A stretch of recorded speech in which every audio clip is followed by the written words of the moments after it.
Welcome to What's Your Story? We have a fascinating guest for you this hour. Her name is Drina Freed, and Drina is an artist and also an author. Drina, thank you for being here today. Thank you for asking me. Now, you're an artist, but your artwork is very different than any of the other artists that I've seen from City Lights Gallery because you use fabric. Is that right? You create That's right. pictures with the fabric. I use many fabric swatches that I got for sewing my own clothes for 15 years. And then people started to give me their fabric, and I found a way of attaching it to canvas and then painting over it and adding all kinds of different embellishments. Well, I've seen so many of them that you've done at the City Lights Gallery, and they're just amazing. Well, they're thank you. amazing. I'm going to show you one. You brought one for us today, and this is really fabulous. This is the stratosphere, and you can see some of it. If I go like that, I don't know if you can see some of the glitter thread that I sewed into it as well. Around there's an actual McDonald's down there somewhere that I had a little arch. And so I've been doing that for 20 years. And then I decided that I would, well, let's put it this way. 1 out of 25 people claims to be an artist. Yes. And most of us decorate our homes with our art. And the rest of you decorate your homes with Our pictures and their art, and they put televisions up too. So I figured that's enough. I've got a storage lot of the art I've done for over 20 years, and there's so many other things I did want to do. After all, I was a school psychologist for 32 years, and then I had a private practice also after I got my doctorate at the University of the Pacific, and I developed a method that seemed to work to really help people, help their young people.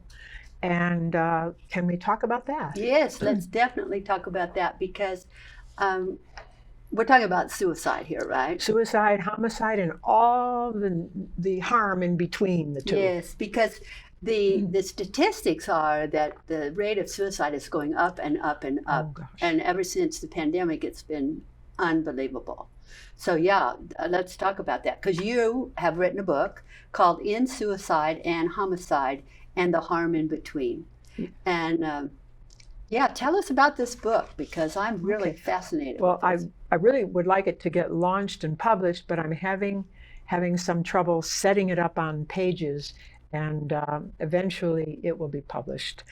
And I look forward to people taking a look at that so that they can be ready to help their young people, teachers, parents, husbands, wives, people who love people and who want to make sure that they will never harm themselves and will never harm anybody else. And I developed a word to go with the way I was teaching high school boys when I was working with pretty tough high school boys, and they were some of them were getting into fights, and I would jog during lunchtime for a half hour around every school that I worked at, and if I ever saw a fight or anything, I would go up to these kids and I'd say, "Hold on, what's going on here?" And I would try to get the rhythm. Now I didn't. If you ever do this with anybody, never squeeze really hard or anything, because we know when it goes to pain. Like right now, I know I'm not hurting you, but we know that if I went a little bit harder than that, we would start to go into pain, wouldn't we? Right. So we don't want to do that, and so I call it offensiveless defense. So I teach them how not to hurt the person who is trying to hurt them and stop them. And so I call that offensiveless defense. And it seemed to work. I had a lot of bullies who were finally willing to take the only 2 rules that I think are really, really important in life. And one of them is not to hurt yourself physically or psychologically. And the other is not to hurt anybody else physically or psychologically. Those are very good rules. Yeah, and they're easy to remember, just 2. Yeah. Now, there are other suggestions. There are hundreds of suggestions in life, but I don't call them as rule. I call them, like, for example, get a hard one for you. Don't you hate it when people take things that don't belong to them? Yes. We call it stealing. Yes. Yeah. So I don't have a rule against that. I just say it works out better in life if you don't do that, because people who love you won't trust you. And it's much better to earn it. And so I'll talk with him other ways: is borrow it, earn it, share it, and stuff like that. So we work out other ways. But I usually, well, let me try it with you. Okay. Okay. Let's imagine, I usually start in my private practice too with husbands and wives. And I'll tell you up front, over the 32 years I was in California doing these jobs, I hate to say only, but I had only one suicide. And I had one suicide attempt. Yes. And I'll tell you about those. And one of them really taught me a lesson. And so let's pretend you go across a bridge every night, and every time there's no moon, and there's let's just pretend this bridge is a path across a great big gulf, and there's no guardrails on either side. Now, when you're going across the bridge someday, what might happen? Well, if it's dark and I don't pay attention, I might fall off. That's right. That's right. And that's how life is. If you go through life and you don't have any guardrails, rule not to hurt yourself, rule not to hurt other people, someday when you're in a very emotionally dark way, you could, do that, and then your life would be worse. Yes. Yeah. So, Judi, do you have an immutable, never-changing rule not to hurt yourself?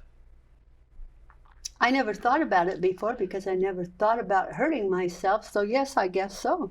Okay, well, then how about making it a conscious rule, just in case anything crummy comes along, you and somebody were to say, I know when I was young, if I was ever, I would say to my son, geez, I'm having so much trouble with this at my dissertation. I'm having so much trouble. He says, Mom, and he was so worried I was going to kill myself or something. So I said, honey, I have a rule against hurting myself. You never have to worry about that.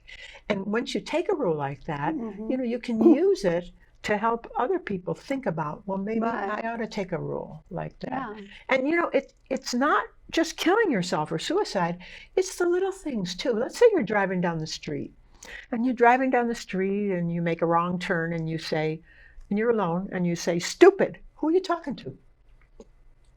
Myself. That's right. That's right. And your brain wants to make true what you say.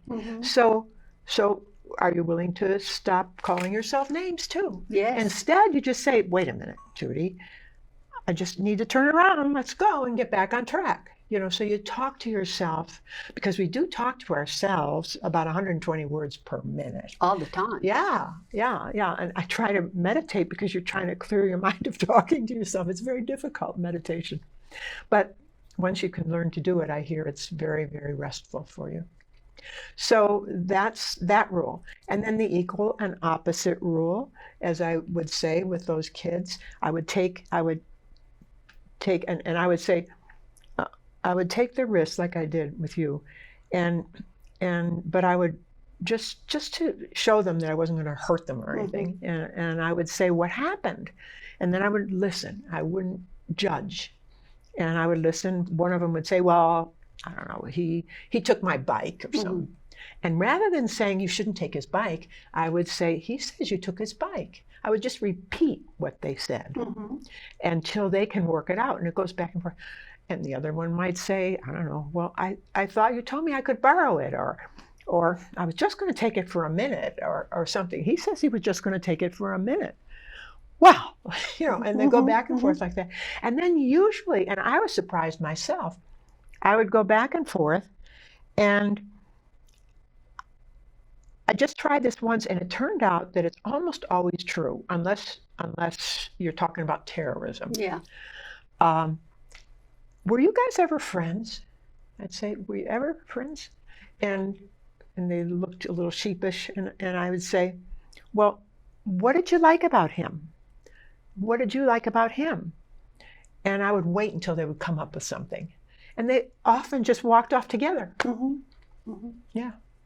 So it's often easy, but I'll tell you, in my book, I explain the 3 crucial ages to teach it, to teach the 2 rules plus offensiveless defense, which is in the book, which hopefully is sooner than later going to be on the market. And the ages, the younger you are, the easier it is for you to take it, because you don't have so much distress in you. Right. Yeah. And as a matter of fact, I don't know if you're watching this and you have a toddler at home or somebody that you would have on your laps. Here's what happened to me. My son was sitting on my lap one day, and all of a sudden, bam, he slapped me really hard. And rather than laughing because it was so cute, and I don't know if it's cute or not, but the next thing that I'm going to tell you he did was cute, but not quite first. I said, Mark, no. And I took his hand like I did before, always making sure that never, no, people aren't for hitting. And I grabbed one of our pillows and I said, hit here instead. And he really did.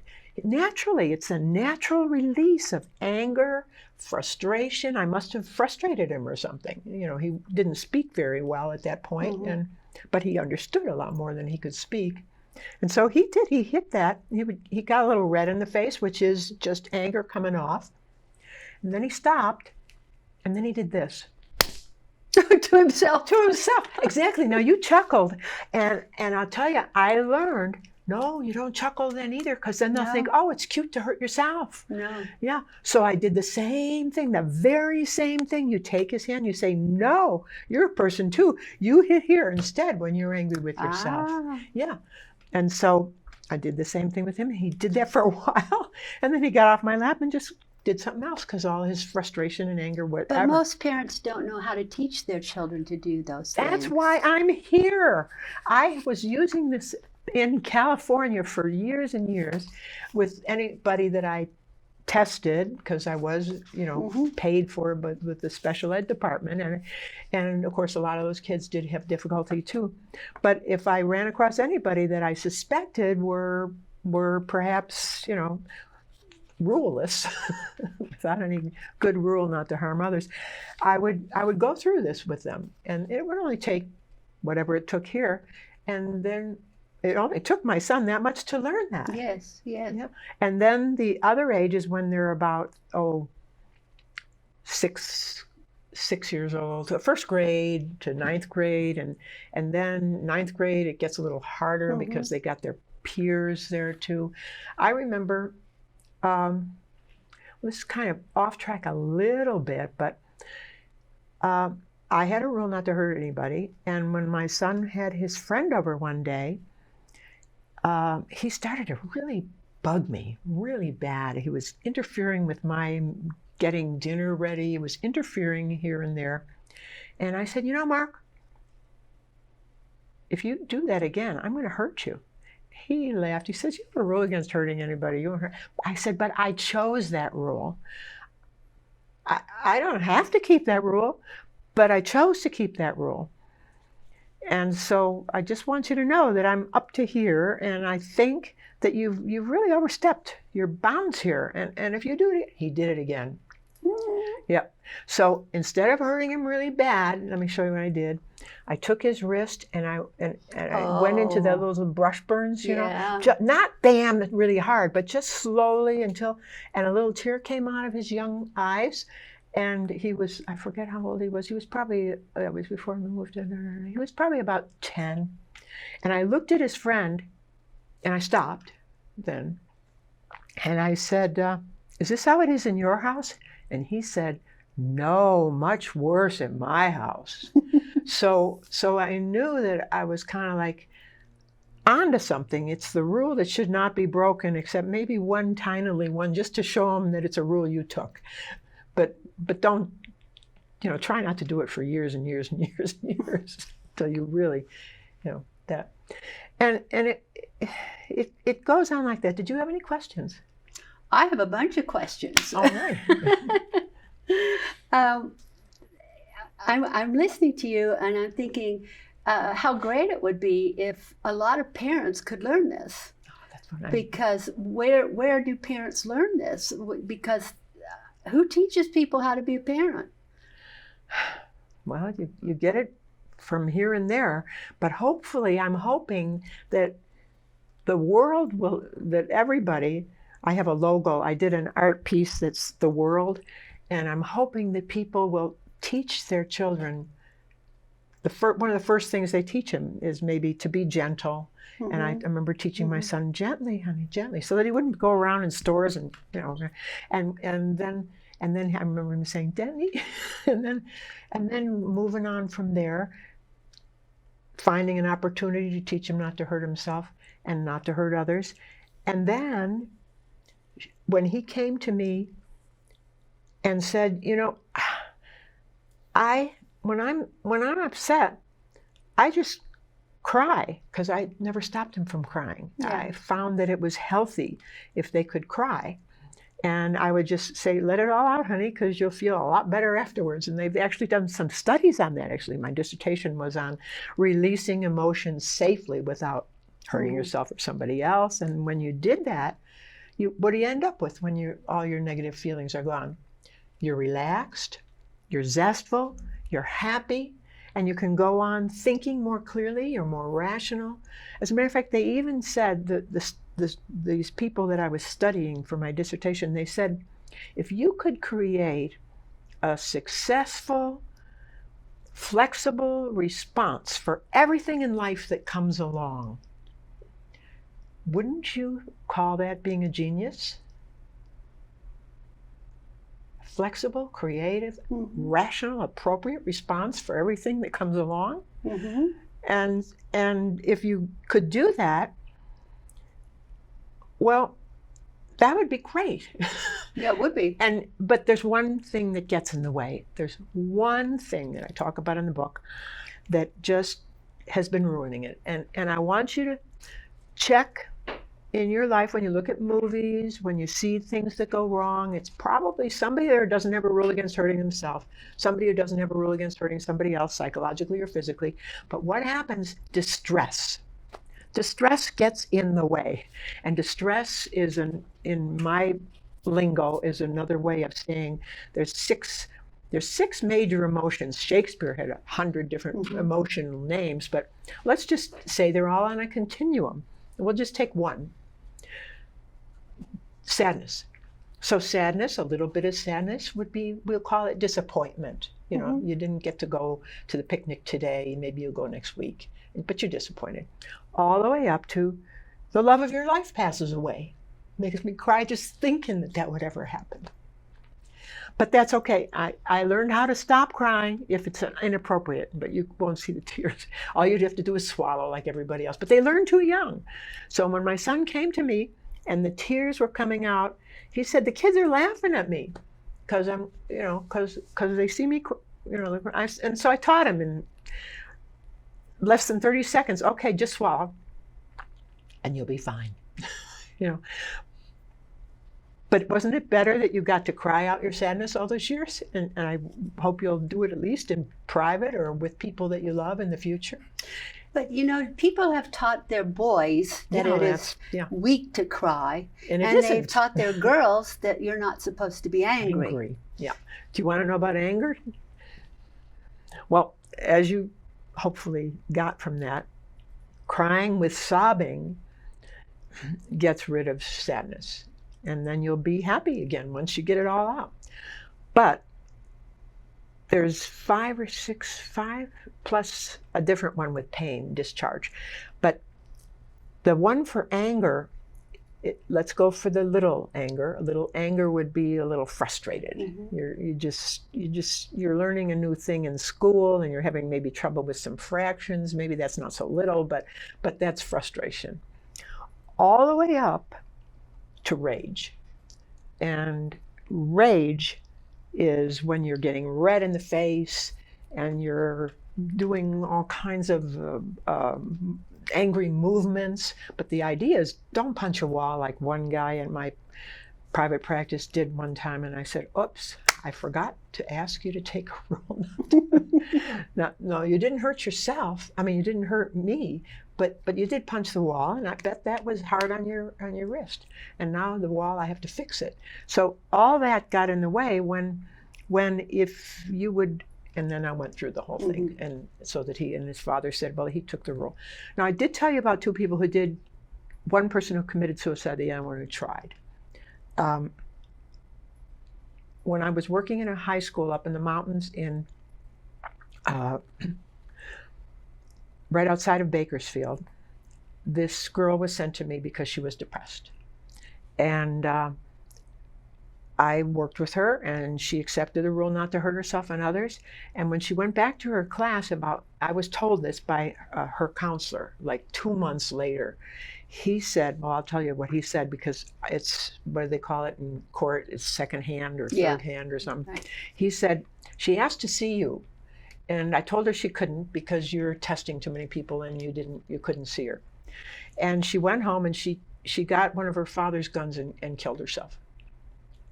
And I said, well, what happened? He said, well, she told the teacher aide that I know it's not right to hurt other people, but what you do with yourself is your own business, isn't it? Yes, this person said. Yes, why would they say that?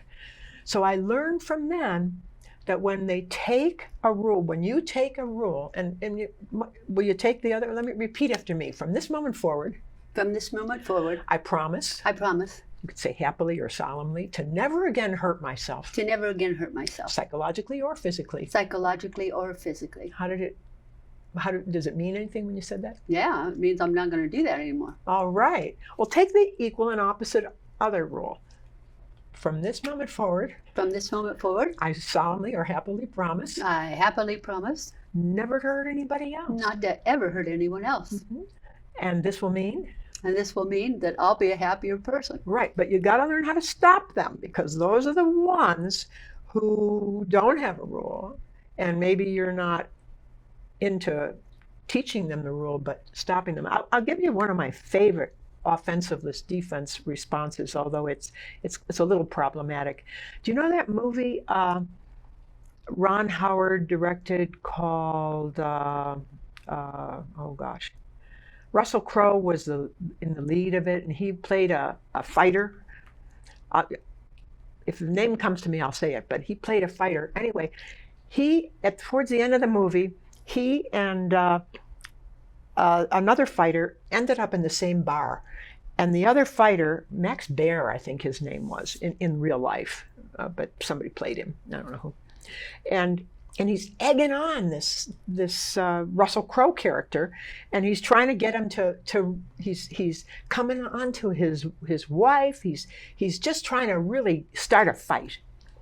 And so his wife takes her glass of water or whatever and throws it in his face. And the other guy says, you're having your wife now fix your fights, fight your battles. That's what he said. I can't remember the exact words. And he looks at me and says, yeah, isn't she great? Oh, that's a great line. That's the offensiveless defense response. And you can enlist other people to help you too. I told my son one day, your uncle, every time we have dinner, he's always teasing me. He goes back years and years, and I find it so obnoxious. I gave him my spiel about how my favorite psychiatrist, Haim Ginott, said people don't enjoy being teased. They really don't. Fathers who tease their children, no, it's better not to. And so I said, I wish you could figure out what to do. So there again, that night we had dinner, all the family, and there he is, and he's starting in on it. And my son just says, he's better than I am at coming up. The younger you learn, the better you get at it. He said, Mom's not really in the mood for ribbing. That's all he said. He didn't threaten him. He didn't tease him back or anything. Mom's not in the mood for ribbing. So I have other examples of offensiveless defense, and you can just keep your flexible intelligence going so that you can discharge, and I talk a little bit about discharging the negative emotions so that you can think more clearly. Well, I'm telling you, this is fascinating. Transform the people in your life. It's quite simple, and it comes down to two simple rules. I'm finding this absolutely fascinating. So the book isn't out yet, but it will be soon, hopefully. And so what we'll do is we'll keep it in our minds, and when it is out, we'll have you back and tell everybody where to buy the book, right? All right. Let's do that. And we're running out of time now, but thank you. This has been really, really fun. I like this, in suicide and homicide, and the harm in between. And the harm in between. A lot of people don't realize there's a lot of harm in there. Yes. Yes. So thank you for being here with us today. Thank you. And thank you for being here with us today. And Drina, would you like to tell the audience how they can get in touch with you if anyone would like to talk to you further? Okay. I have a website that I haven't done for it yet, what I'm going to, but it's called freegiftfromdrina.com. And if you go there, you're going to find a PowerPoint presentation with more detail than you'll probably want, but it's different than the book. And I'm hoping to put some videos on there from some training. Great. freegiftfromdrina.com. Free gift from Drina, and that's DRINA.com. Okay. Well, thank you for being here with us. And we'll have another great guest at our next episode, and we hope you'll come back again soon.